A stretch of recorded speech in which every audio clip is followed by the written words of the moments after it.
Bismillahirrahmanirrahim. Ada satu pertanyaan tentang lagu Aisyah dan juga hukum musik secara umum. Oke, hukum musik secara umum ulama berbeda pendapat.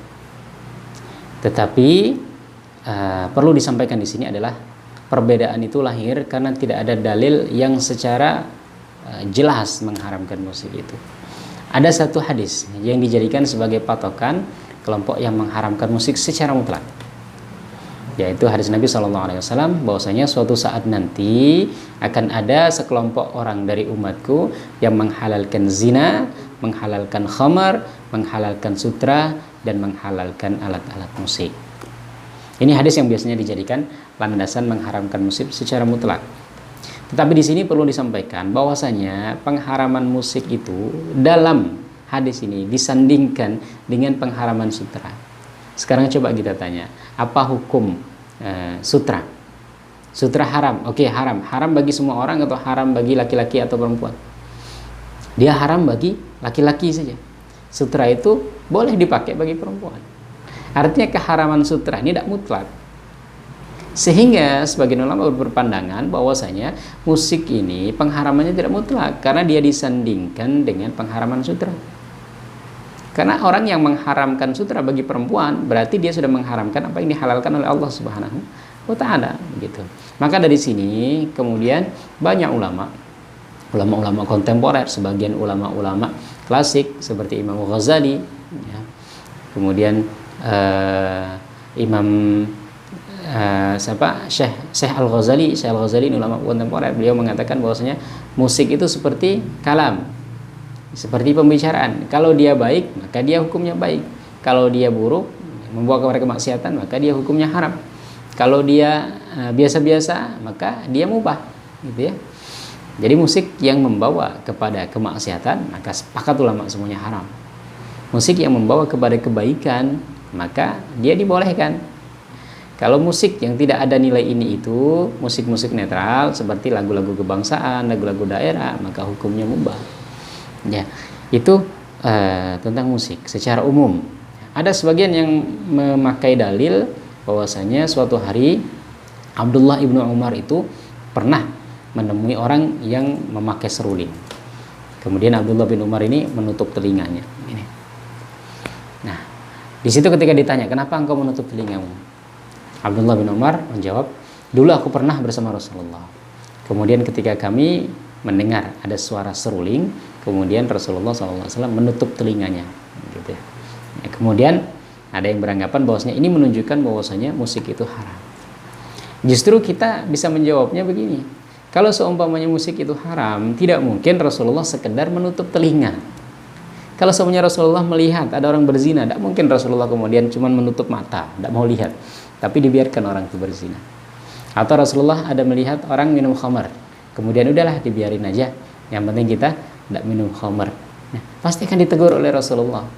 Nah, ketika Rasulullah SAW mendengar ada orang memainkan seruling ini, kok Rasulullah tidak menegur? Rasulullah hanya sekedar menutup telinga. Jadi kalau dikatakan bahwasanya perkara itu haram, justru dibalik.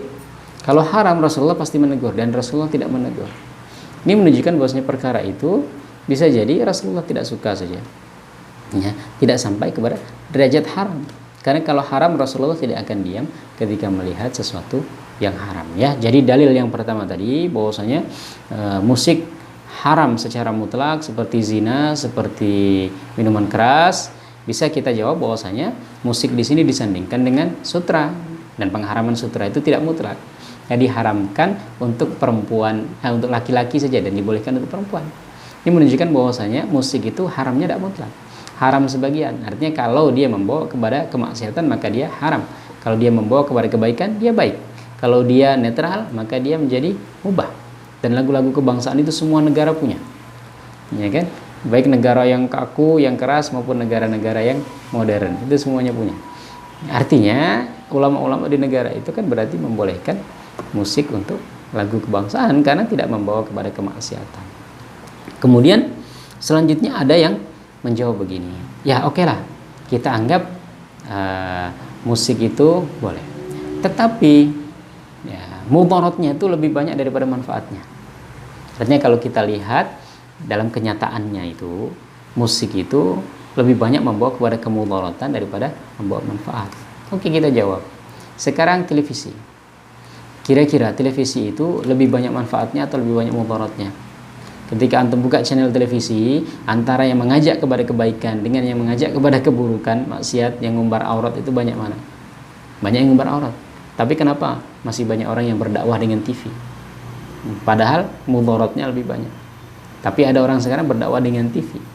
Ya, bahkan channel-channel TV untuk dakwah itu semakin banyak. Padahal kita tahu semuanya bahwasanya mudaratnya TV itu lebih baik daripada manfaatnya. Nah, dari sini kita bisa bantah. Kalau Anda mengharamkan musik karena musik dianggap mudaratnya lebih banyak, tapi ada sisi positifnya. Dan sebagian orang yang dengan musik itu dia mengenal Allah, dia mengenal Rasulullah, bahkan yang terbaru dia mengenal Aisyah radhiyallahu anha, istri Rasulullah sallallahu alaihi wasallam dengan musik. Ya. Dengan lagu-lagu Nabi Adam, Idris, Nuh, Soleh, ya, buat anak-anak jadi hafal nama-nama Nabi. Ya, lagu-lagu tentang Asmaul Husna, dengan itu orang lebih bisa hafal Asmaul Husna. Kalau nggak dilagukan, orang nggak hafal, susah menghafal Asmaul Husna, sifat-sifat Allah dan lain sebagainya.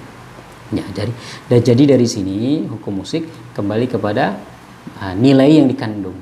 Kalau dia membawa kebaikan, maka insya Allah baik. Membawa kepada keburukan, maka dia haram. Kalau dia netral, maka hukumnya mubah.